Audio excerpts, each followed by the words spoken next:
Shalom, everyone, and welcome back.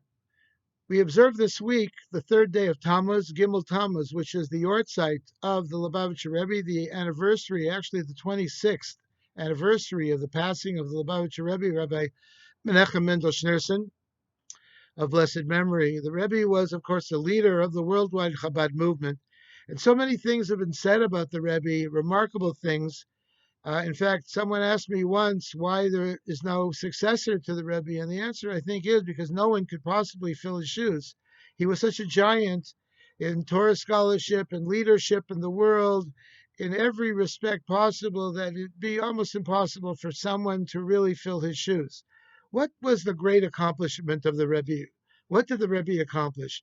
I think that one of the greatest accomplishments was that he came to a leadership of the Chabad movement in 1951, just a few years after the Holocaust finished. And the Jewish people were decimated. A third of our people died in Hitler's gas chambers. A third, some 6 million people. It was a terrible catastrophe for the Jewish people. And after the war, the Jewish people were decimated, both in Europe and even in America. We were stunned, we were shocked at what happened.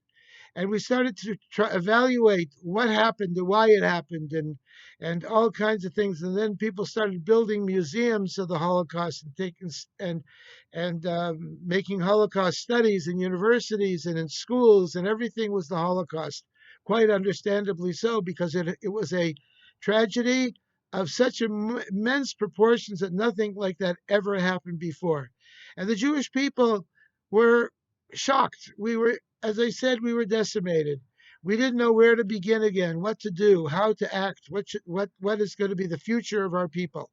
Along came the Lubavitcher Rebbe some 6 years later, and the Rebbe said it's time for the Jewish people to pick themselves up and to get back to work, to start expressing our Jewishness and to start building, both in terms of having families. The Rebbe urged very much that people should have children, and a lot of children, both in terms of institutions to grow and to build synagogues and mikvahs and yeshivas and Jewish schools and increase the observance of Jewish traditions throughout the world. And the Rebbe was really in the forefront of that. Many people questioned the Rebbe's leadership and questioned whether the Rebbe was correct in such a situation and if it was possible even to recover from such a tragedy. But the Rebbe held strong. And the Rebbe said, what we need now is positive influences, positive Jewish experiences. And therefore, he started campaigns. He started first the Tefillin campaign in 1967, urging men and boys over the age of 13 to put on tefillin every day. And the mezuzah campaign, that we should have kosher mezuzahs on our doors. And the Avos Yisrael campaign, love of your fellow Jew, and kosher, that people should keep kosher more, etc., and so many other of the what we call the Mivtzoim, the mitzvah projects that he instituted. And he did it in a way of love, and he did it in a way of happiness and joy. This was something that was so badly needed in the Jewish community. We needed happiness once again. After such tears, we needed joy and happiness. And therefore, he made mitzvah tanks, trucks, to go around all over to put tefillin on with people, to get people involved. He made sukkah mobiles on the holiday of Sukkot, mobile sukkahs on a truck, so people could make the blessings associated with the holiday.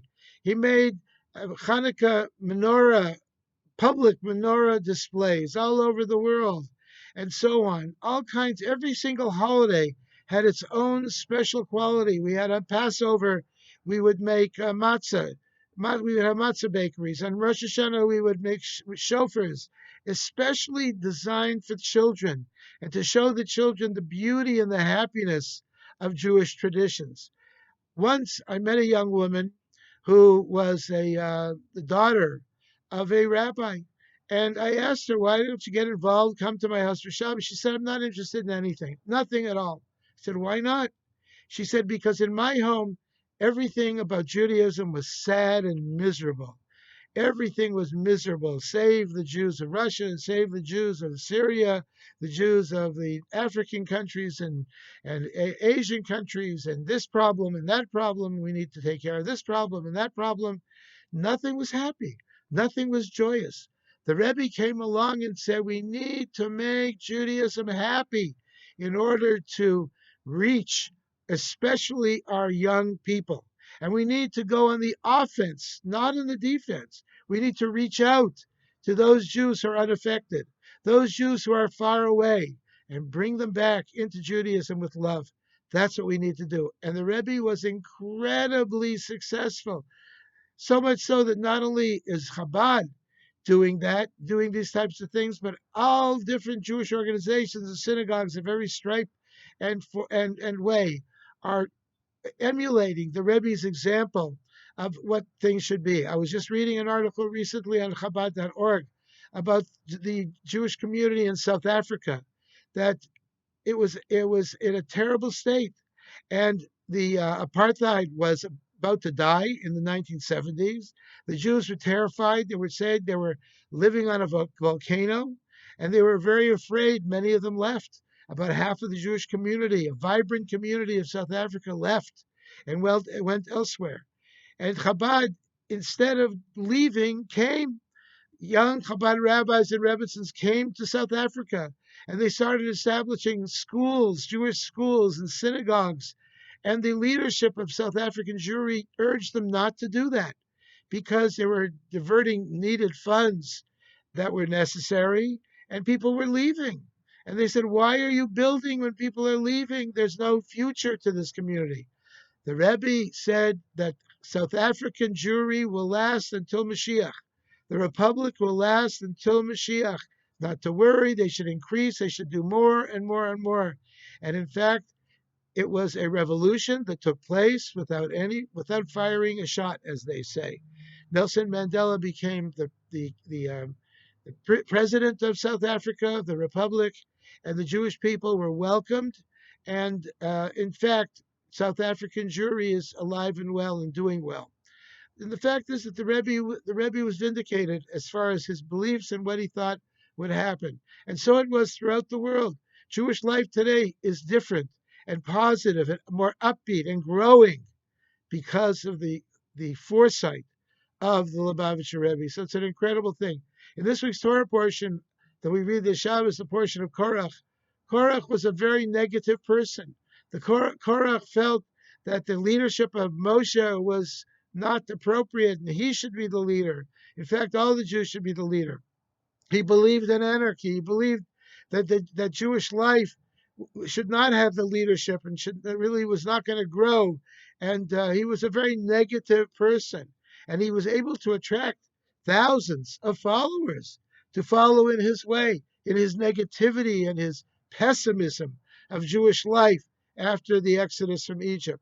Moshe came to God and said to God, what am I supposed to do? It looks like the Jewish people are in turmoil.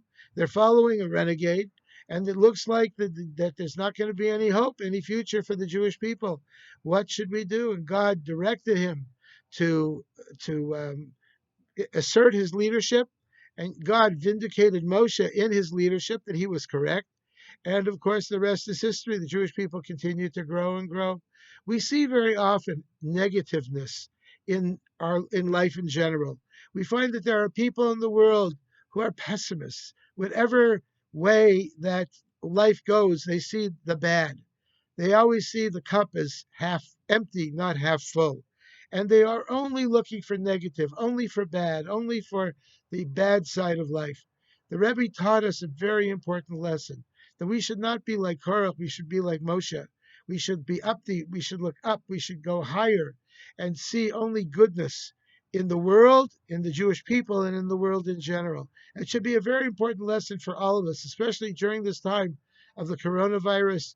Some people are saying, oh, it's getting worse, it's getting worse. Other people are saying it's getting better, it's getting better. So it all depends on who you are and what you are. There are people who are depressed and people who are staying at home and in bed all the time and miserable and taking medication to fight their depression and all kinds of things. And then there are those who say, look, okay, it's not the best it could be, but let's get going. Let's get the economy moving again. Let's go back to synagogue. Let's start going back to life as usual. Let's not waste our time with the years that we have by by staying put like a prisoner in a jail. Certainly, we need to be careful. We need to wear masks. We need to do social distancing and all of the things that the government is telling us to do. But nevertheless, we need to be upbeat. We need to be positive. Take a look at the banner that I put in front of the synagogue very soon. It quotes the Rebbe, "Trach good and Vetzain good, think good, and it will be good." And certainly that is the truth as well. I want to wish you all a good Shabbos. Candle lighting is at 7:44 this Friday night. We are having services at the shul at 7:30, from 7:30 to 8:30 on Friday night, and again on Shabbos morning from 9 o'clock in the morning till 10:30. It'll be a quick service, but meaningful nevertheless, and everyone's welcome to join us. I also want to remind everyone that it's now the beginning of membership season here at the synagogue. We urge you all to pay your membership dues. We still have expenses coming in, even though the shul has been closed for a while. We're fixing up the shul very nicely, putting in a lot of new things, new ceiling tiles, and fixing up the bathrooms, and we're putting in a beautiful glass wall and glass doors to the library, and all kinds of great things. We also have the Kollel. The San Diego Avat Yisrael Kollel meets at the synagogue now every day, 5 days a week, from 11 in the morning till 3 o'clock in the afternoon, with classes, with learning. And we urge you to participate in that as well. There are a lot of good things happening. Let's be upbeat. Let's look at the positive, and hopefully, God willing, God will give us the ultimate positive, the ultimate bracha with the coming of Mashiach Tzidkenu. May it happen speedily in our days. Good Shabbos.